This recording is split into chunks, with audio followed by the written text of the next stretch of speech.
2024년도 1회 기출문제를 선별적으로 풀어가면서 관련된 내용을 설명드리겠습니다.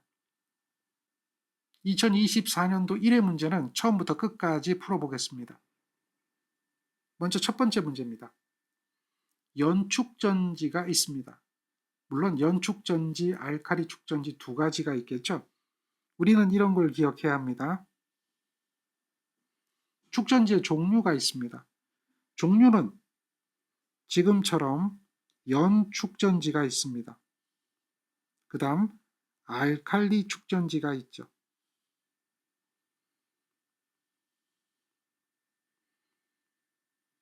축전지의 종류는 연축전지와 알칼리 축전지로 나눌 수가 있는데요. 지금 이 문제는 연축전지입니다. 차이점은 어떤 차이점이 있느냐?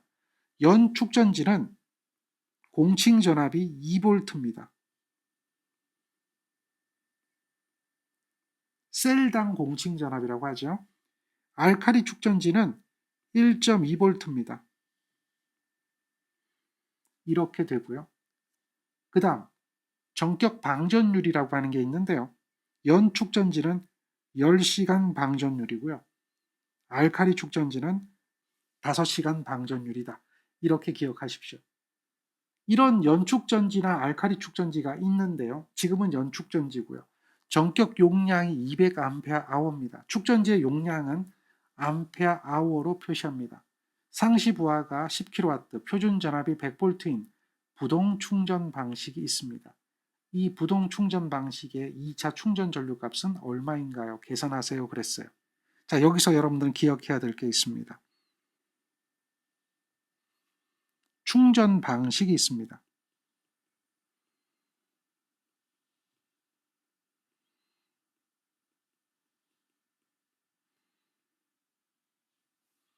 충전 방식 5가지 플러스 하나를 기억해야 합니다. 충전 방식의 종류는요. 보통 충전, 급속 충전, 부동 충전, 균등 충전, 세류 충전, 그리고 회복 충전, 이런 것들을 기억해야 합니다. 설명할 수 있어야 합니다.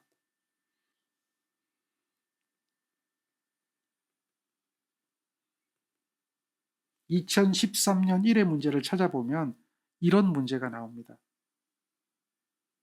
충전 방식이죠. 이렇게 하는 충전 방식의 명칭을 물어보는 거예요. 그림은 축전지의 충전 회로이다. 다음 물음에 답하시오 그랬고, 충전 방식을 물어봅니다. 그리고 이 방식의 특징을 쓰라고 했습니다. 이렇게 되는 방식을 부동 충전 방식이라고 하는 거예요. 그리고 이 방식의 특징은 자기 방전을 보충함과 동시에 상용 부하는 정류기가 분담하고 정류기가 분담하기 어려운 일시적인 대전류 부하는 축전지가 분담한다라고 하는 특징을 가지고 있죠. 이런 이야기가 됩니다. 우리가 기억해야 될 거예요. 이걸 말하는 거죠. 지금 충전 방식의 종류가 5가지가 나옵니다. 그 중에 부동 충전 물어보고 있고요. 어떤 문제는 부동 충전 회로를 그리고 설명하라 하는 문제도 있습니다. 부동 충전은 다양한 형태로 문제가 나오고 있고요. 그 외 충전 방식의 종류 5가지를 써라 하는 문제도 있습니다. 따라서 보통 충전, 급속 충전, 부동 충전, 균등 충전, 세류 충전, 이렇게 5가지 충전 방식을 기억해야 합니다. 보통 충전은 충전이 필요할 때마다 충전하는 걸 말하는 거고요. 급속 충전은 짧은 시간에 보통 충전 전류보다 2배 내지 3배 전류로 빠르게 충전하는 방식이고요. 부동 충전은 축전지의 자기 방전을 보충함과 동시에 상용 부하에 대한 전력은 충전기, 정류기가 부담하고 정류기가 충전기가 부담하기 어려운 큰 전류는 축전지가 부담하는 방식을 말하는 거고요. 균등 충전은 전해조에서 일어나는 불균등한 전이차를 일정하게 보정하기 위해서 1개월에서 3개월마다 1회 정도의 정전압으로 충전해서 전해조의 용량을 균등하게 만들어주는 방식을 말하는 거고요. 세류 충전은 말 그대로 세류, 미세 전류가 되는 거죠. 미세 전류, 다시 말해서 축전지에 자기 방전을 보충하기 위한 충전을 말하는 거죠. 미소 전류로 항상 충전하는 방식이라고 하는 거죠. 이렇게 축전지에 대한 충전 방식을 이해하고 설명할 수 있도록 여러분들은 만들어 두어야 합니다. 얘가 기본이 되는 거죠. 이런 것들을 물어보는 것들이 많이 있습니다.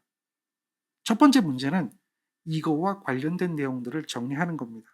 따라서 여러분들 여기 보세요. 부동 충전 전류를 구하라 그러면 정류기에서 이렇게 흘러가는 전류가 부동 충전 전류 I2가 되는데요. 이 전류는 축전지로 흘러가는 전류와 부하로 흘러가는 전류의 합이 될 것이다. 여기에 전압이 V라고 한다면 여기에 P가 있다면 이 전류는 P를 V로 나눠주면 되겠죠. 축전지에 흐르는 전류는 축전지의 전격 용량 암페어 아워를 아워로 나눠주는 거죠. 이것이 연축전지라고 한다면 10시간 방전율. 축전지의 용량이 200이라면 그 용량을 방전율로 나눠주는 것이 축전지에 흘러가는 전류가 되겠죠. 그래서 그 두 전류의 합이 부동 충전 전류가 되는 거죠. 지금 문제는 그것을 구하라 하는 겁니다. 이 공식이 왜 나왔는가를 우리는 알 수가 있죠.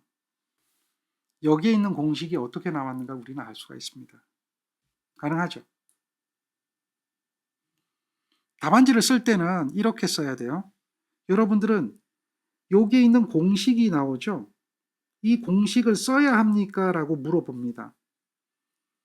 충전기 2차 전류는 전격 방전율분의 축전지 용량, 표준 전압분의 상시부하 이거 써야 되느냐? 자, 쓰지 않아도 답으로 인정해줘요. 여기에 있는 공식은 쓰지 않아도 여러분들이 이렇게만 적어도 정답으로 해주는데 공부할 때는요. 공식을 쓰는 연습을 하는 게 좋습니다. 그리고요. 여기 답을 쓸 때 얘네들의 답의 형식이 누가 봐도 이거라고 인정이 돼야 돼요. 내가 아는 식으로 쓰는 게 아니라 누가 봐도 이렇게 쓴 것이 이것과 동일하다라고 하는 것을 누가 봐도 인정할 수 있도록 쓰면 공식은 생략해도 돼요. 그러나 내가 알고 있는 공식, 그 무슨 얘기냐면 일반적인 공식이 아니라 내가 만든 공식으로 답을 쓴다라고 한다면 그때는 안 돼요. 그때는 반드시 공식도 쓰고 채점하는 사람을 설득할 수 있도록 해줘야 돼요.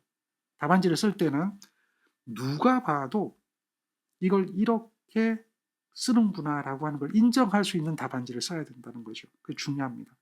자, 문제는 여기가 200A/h라고 하고 있고요. 그 다음에 여기가 10kW라고 이야기합니다. 그리고 전압이 100V라고 이야기하죠. 이렇게 되어 있을 때 여기에 흐르는 전류를 구하라 이렇게 얘기하는 거예요. 그러면 이 전류와 이 전류를 여러분들은 계산을 해야 되잖아요. 그러니까 이렇게 될 수밖에 없죠. 여기 흐르는 전류는 200A를 연축전지니까 10시간 방전율로 나눠주는 거예요. 그러면 이거 약분돼서 없어지고 얼마 나오죠? 20A가 나오죠. 축전지의 충전 전류는 20A가 흘러간다는 걸 알 수가 있어요. 그리고 부하에 흐르는 전류는 10kg입니다. 전압이 100V죠. 이렇게 되다 보니까 부하에 흐르는 전류는 100A가 흐른다는 걸 알 수가 있어요. 따라서 여기 흐르는 전류가 120A가 되는 걸 우리는 알 수가 있어요. 그걸 답안지로 구성할 수가 있어야 돼요. 그러니까 계산 과정에 쓸 때 이 정도는 써줘야 되죠. 이렇게 작성해야 돼요. 공식은 안 써도 좋지만 공식 쓰는 연습을 해줘야 되고요. 그리고 이렇게 이해를 하고 있어야 되고요. 반드시 계산 과정이 있습니다. 계산 과정과 답이 있어요. 계산 과정에 이와 같은 것을 쓰고 반드시 답에도 이와 같이 해줘야 돼요. 그리고 단위는 기록합니다. 꼭 쓰세요. 단위. 생략해도 된다라고 하는데 생략하지 말고 쓰는 연습을 하세요. 단위를 쓸 때는요. 문제에서 요구하는 단위를 써야 돼요. 자, 지금 이거 보세요. 2차 충전 전류 값은 얼마인지 계산하세요. 몇 암페어인가? 이렇게 물어보진 않았잖아요. 2차 충전 전류 값이 몇 암페어인가라고 물어보지 않았기 때문에 여러분들이 여기서 단위를 안 쓰면 오답이 되는 거예요. 이렇게 물어봤다면 얘는 생략해도 돼요. 그러나 이렇게 물어보지 않았어요. 단위가 없어요. 그렇다면 단위를 안 쓰면 무조건 오답이에요. 그러니까 여러분들은 단위를 쓸 때 어느 때 생략하고 어느 때 생략하지 않는다 이걸 따지지 말고요. 단위는 무조건 쓰세요.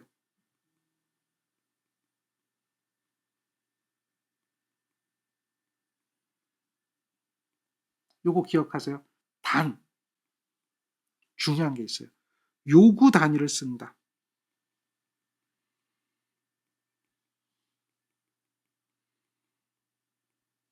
요구하는 단위를 써야 돼요. 내 마음대로 단위를 적는 게 아니라 요구하는 단위를 써야 돼요. 몇 암페어인가라고 물어보면 암페어로 답하고 몇 미리암페어인가라고 물어보면 몇 미리암페어로 답을 해야 돼요. 내 마음대로 쓰는 게 아니에요. 문제가 암페어인가 물어볼 수도 있고 밀리암페어인가 물어볼 수도 있고 마이크로암페어인가 물어볼 수도 있죠. 그렇게 요구하는 단위를 써야 돼요. 내 마음대로 쓰는 건 절대 아닙니다. 단위가 없다라고 하면 지금 이 문제는 단위가 없잖아요. 단위가 없다. 지금 문제 단위 없어요. 문제에 단위가 없어요. 이렇게 된다면 이때는 기본 단위를 쓰면 됩니다. 전류의 기본 단위, 전압의 기본 단위 이런 걸 써서 답을 하면 돼요. 따라서 이 문제에서 여러분들이 기억해야 되는 것들은 무엇을 기억합니까? 부동 충전 방식 기억해야 되죠? 부동 충전 방식을 그림을 그려야 됩니다. 그리고 설명을 할 수 있어야 합니다. 그리고 충전 전류 계산이 가능해야 되죠. 그리고 충전 방식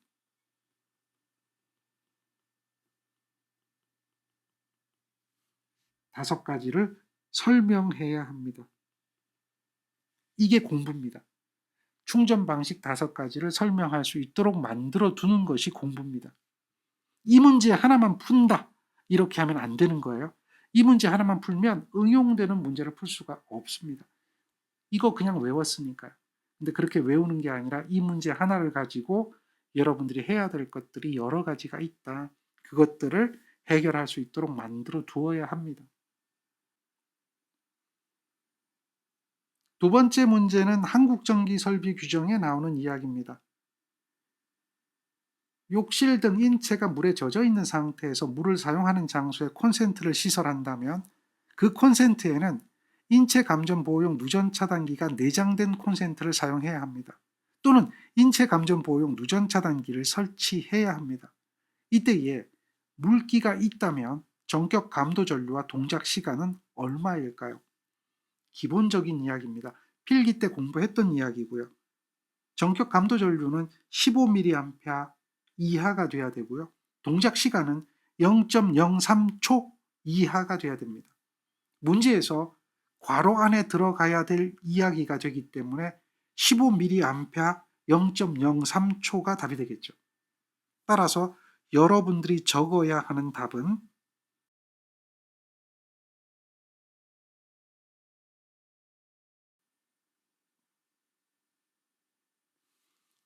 이렇게 되고 답안지를 써라.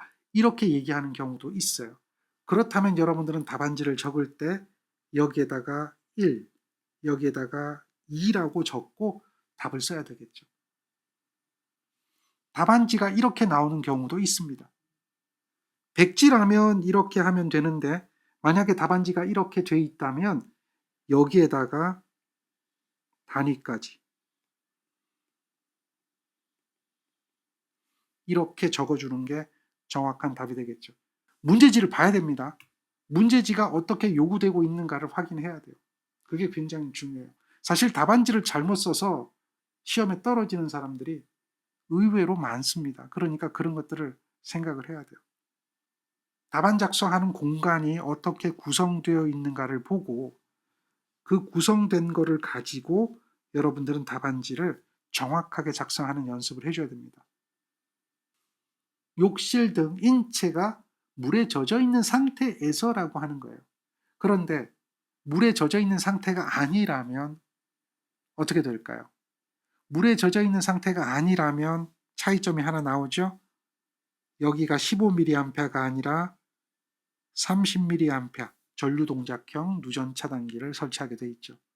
30mA는 물에 젖어 있지 않은 상태. 그러니까 이런 것들은 여러분들이 한국전기설비규정을 암기하고 있어야 됩니다. 필기 때 배웠던 걸 기억하고 있어야 돼요. 인체가 물에 젖어 있지 않다면 전격 감도 전류는 30mA 이하가 된다. 한국전기설비규정에 나오는 이야기죠. 이런 것들은 정리하고 있어야 됩니다. 얘는 조명에 관한 이야기입니다. 우리는 이런 문제를 보면 쉽게 답을 찾아낼 수가 있어야 됩니다. 기본적인 이야기죠.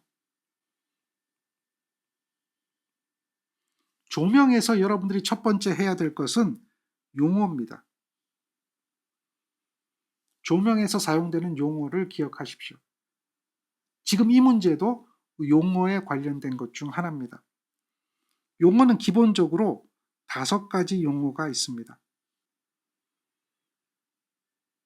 설명할 수 있어야 됩니다. 광속, 조도, 광도, 광속, 발산도,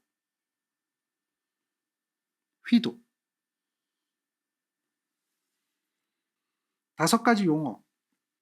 이 5가지에 대해서 단위를 기억하십시오. 설명을 할 수 있도록 하십시오. 시험 문제 나왔으니까요. 단위, 설명. 요게 필요합니다. 2가지가 또 플러스가 됩니다.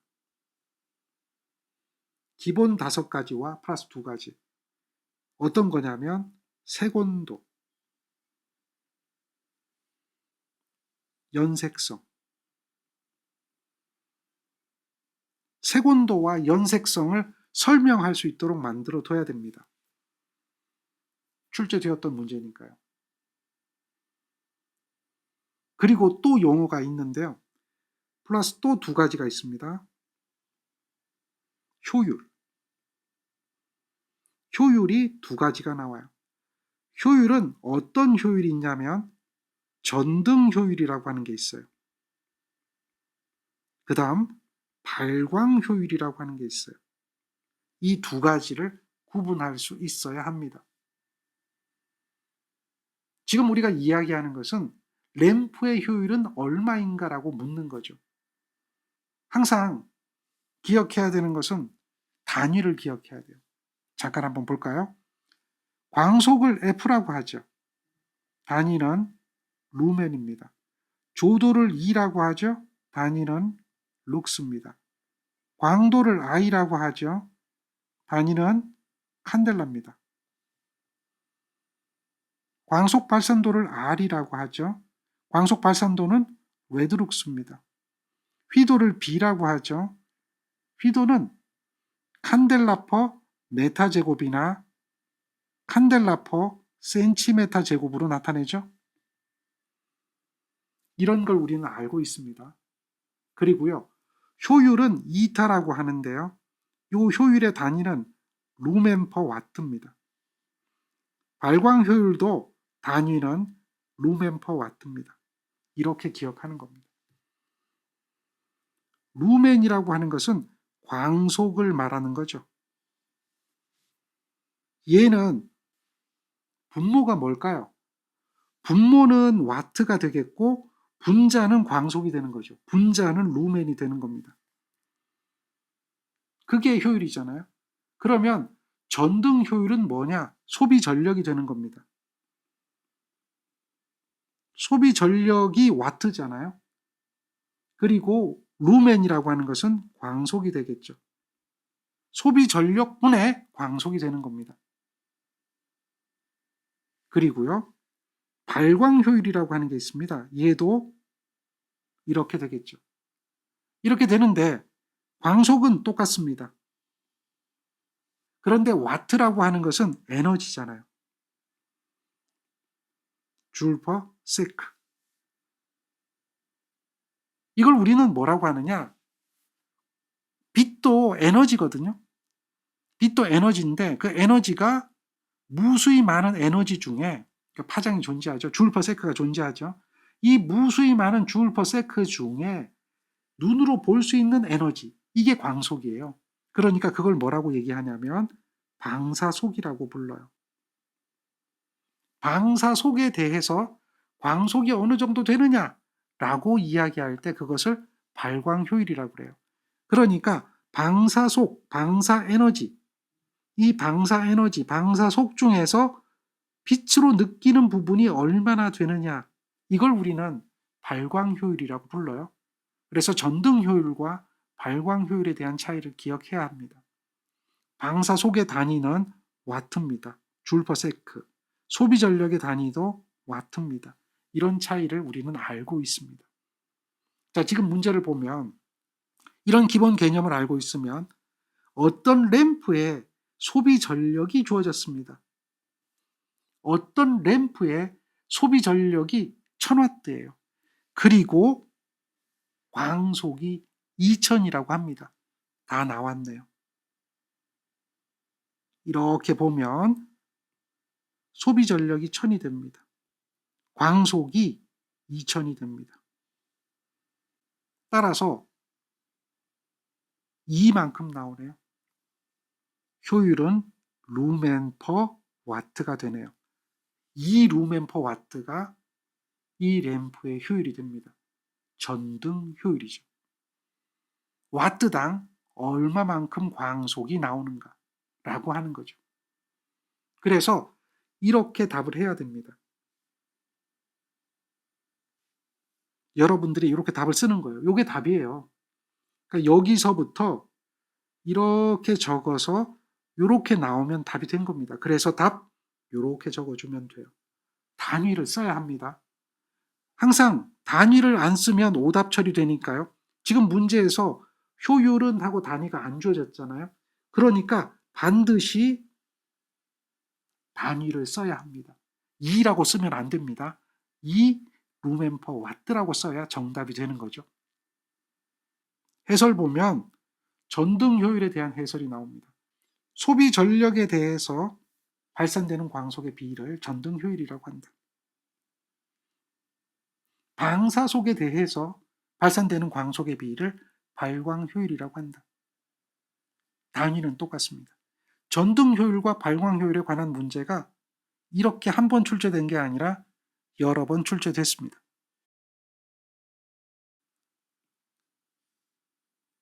이 문제는 17년도 출제되었던 문제입니다. 14년도 출제되었던 문제입니다.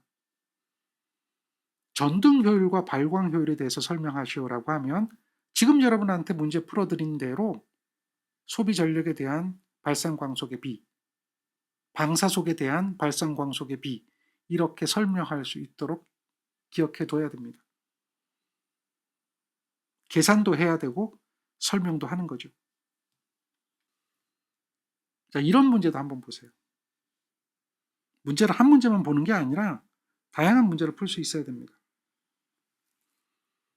어떤 램프의 소비 전력을 P라고 하고 램프에 나오는 광속을 F라고 한다면 이때 램프의 효율은 얼마인가? 단위는 반드시 쓰도록 한다라고 이야기하죠. 그래서 이렇게 효율을 쓰는 겁니다. 그래서 이 효율은 무슨 효율이라고 그래요? 전등 효율이라고 하죠. 이런 것들을 쓸 수 있어야 합니다.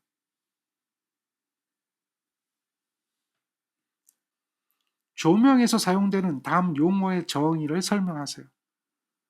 용어의 정의가 몇 가지가 있죠? 용어의 정의가 5가지가 나옵니다. 이 5가지를 설명할 수 있어야 되죠.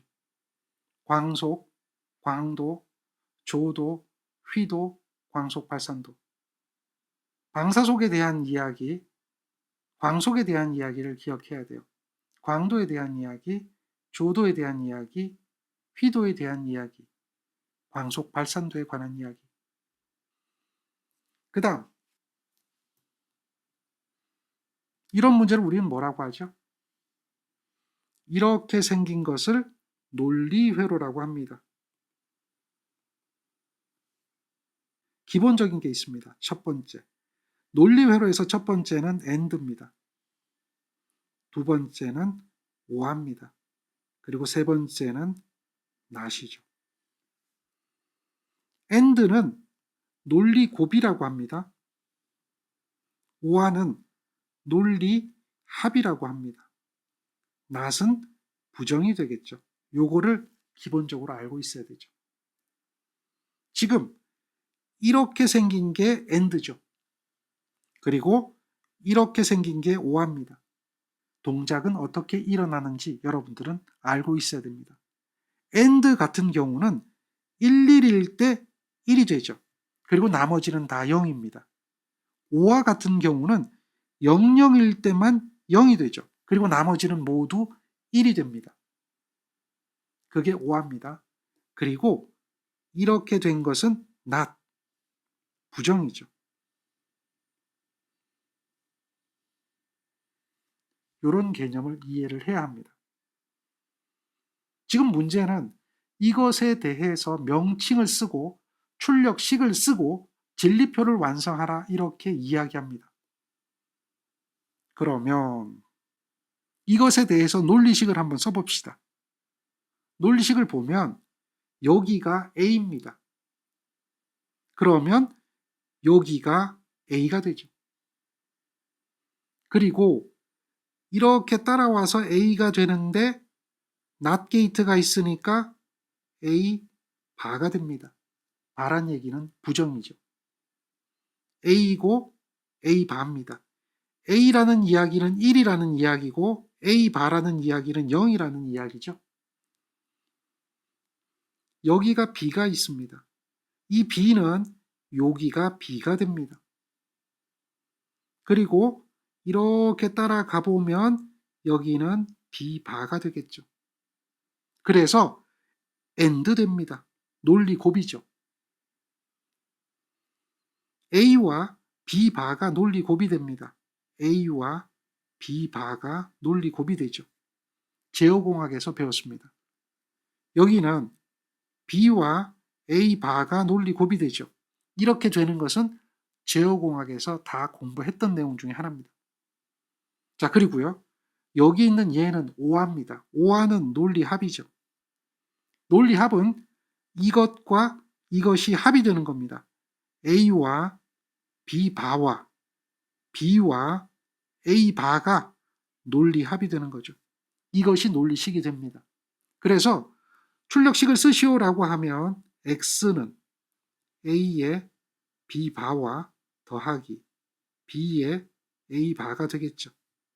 이렇게 출력식을 쓸 수가 있습니다. 진리표를 완성하세요 그러죠?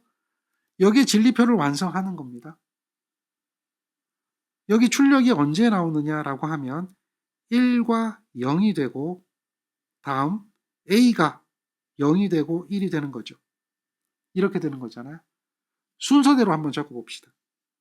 이렇게 보면 잘 안 보이니까 얘를 순서대로 한번 적어보면 A 먼저 적으면 이렇게 되니까 0과 1이라고 해야 되겠죠. A가 1이고 B가 0인 경우나 A가 0이고 B가 1인 경우 이때 출력이 나온다라고 하는 거죠. 그 외에는 출력이 나오지 않습니다. 진리표를 완성하는 겁니다. 우리는 이러한 진리표를 보고 이러한 식도 만들어낼 수 있어야 됩니다. 다시 말해서 이것과 이것은 똑같은 이야기를 하는 겁니다. 진리표와 출력식 두 개는 똑같은 겁니다. 출력식을 쓸 수 있으면 진리표가 만들어지고 진리표를 만들 수 있으면 출력식을 쓸 수가 있습니다. 얘는 A와 B가 서로 다를 때 출력이 나옵니다. 서로 다르다라고 하면 이것을 뭐라고 불러요? 배타적이라고 부릅니다. 그래서 이런 회로, 이걸 우리는 뭐라고 불러요? 배타적 논리 합이다라고 이야기하는 거죠. 배타적 논리 합의 회로도 있고요. 배타적 부정 논리 합의 회로도 있습니다. 그런 것 기억해야 돼요. 그래서 명칭을 쓰시오라고 하면 배타적 논리 합이 됩니다. 이것을 하나의 회로로 간단하게 그릴 수 있어야 합니다. 이렇게 그림을 그리면 똑같은 동작을 합니다. A와 B고 X라고 하면 여기에 있는 이것과 이것은 동일한 동작을 하게 되죠. 하나의 회로로 표시하면 이렇게 표시할 수 있는데요. 이것을 배타적 논리합 회로라고 합니다. 우리는 이런 문제들이 다수 출제되고 있는 걸 알고 있습니다. 한번 볼까요? 22년도 출제됐던 문제를 보면 여기에 이런 게 하나 더 있습니다. 낫이 하나 붙었죠. 그래서 이것을 부정이라고 하는 거잖아요. 배타적 부정 논리합. 그러니까 배타적 논리합은 여기가 1, 여기가 1이었지만 배타적 부정 논리합은 부정을 했기 때문에 출력이 반대로 나오는 겁니다. 이렇게 된 것을 배타적 부정 논리합이라고 하고요. 출력식을 쓰면 출력식 X는 A와 B에 A바와 B바가 되겠죠. 이것이 배타적 부정 논리합이 되는 겁니다. 이런 차이를 이해해야 됩니다. 여러 번 출제됐던 문제 중에 하나인데요. 얘는 유접점입니다. 유접점으로 회로를 구성했습니다. 이 회로의 명칭을 쓰라고 했습니다. 그러면 X가 여자가 되면 순시접점, 순시접점이 패로되어서 램프가 점등된다. 여기에 있는 X가 여자 되려면 A, B바, 그러니까 A만 온이 되거나 A바, B, B만 온이 되면 되겠죠. 논리식을 적어보면 A와 B바 더하기 A바와 B가 됩니다. 이렇게 된 게 배타적 논리합이죠. 이렇게 연결된 게 직렬이죠. 직렬로 연결되면 얘는 AND의 역할을 합니다. 그리고 여기는 병렬로 연결됐는데요. 이렇게 병렬로 연결되면 오화의 역할을 합니다. 이런 것들 우리는 알 수가 있어요. 직렬로 연결된 두 개가 병렬로 오화되어 있다라고 하는 걸 알 수가 있겠죠. 그러니까 이와 같은 것을 알게 되면 이것을 우리는 무접점으로 논리회로를 그릴 수가 있습니다. 조금 전에 여러분들이 봤던 그 무접점 회로로 논리회로를 그릴 수가 있습니다. 문제는 무접점으로 그려라, 유접점으로 그려라, 이렇게 상호간에 반대로 그려라 하는 문제가 출제되기도 하니까요. 문제가 다양하게 출제되고 있는 걸 볼 수가 있죠. 그래서 여러분들은 기본적으로 로직에 대한 개념을 알고 있어야 됩니다. 자, 이런 부분이죠. 이런 내용들을 여러분들 해결할 수 있어야 됩니다. 자, 여기까지 해결이 되겠죠? 여러분들은 배타적 논리합에 대해서 이해를 하고 있습니다.